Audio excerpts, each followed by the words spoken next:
మరో బ్రేకింగ్ అంతోంది. అనంతపురంలో గంజాయి బ్యాచ్ కో పోలీసులు చెక్ పెడుతున్నారు. మత్తుతో చిత్తు చేసిన ముఠాకు కాకి మార్క్ ట్రీట్మెంట్ ఇచ్చారు.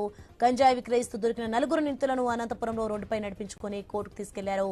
యువతను మత్తులో ముంచెత్తి వాళ్ళ జీవితాలతో ఆడుకునే దుర్మార్గులకు గట్టి హెచ్చరికలు పంపారు.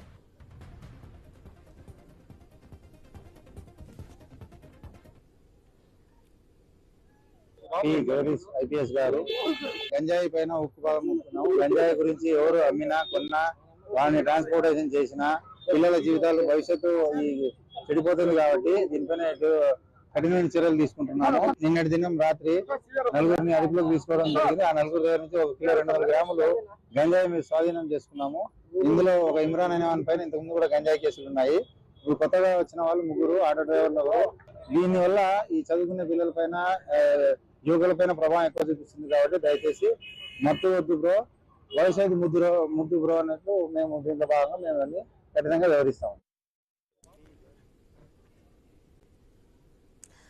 అనంతపురంలో గంజాయి బ్యాచ్ కు పోలీసులు చెక్ పెడుతున్నారు. మత్తుతో చిత్తు చేస్తున్న ముఠాకు కాకి మార్క్ ట్రీట్మెంట్ ఇచ్చారు. గంజాయి విక్రయిస్తూ దొరికిన నలుగురు నిందితులను అనంతపురంలో రోడ్డుపై నడిపించుకుని కోర్టుకు తీసుకెళ్లారు. యువతను మత్తులో ముంచెత్తి వాళ్ళ జీవితాలతో ఆడుకునే దుర్మార్గులకు గట్టి హెచ్చరికలు పంపారు.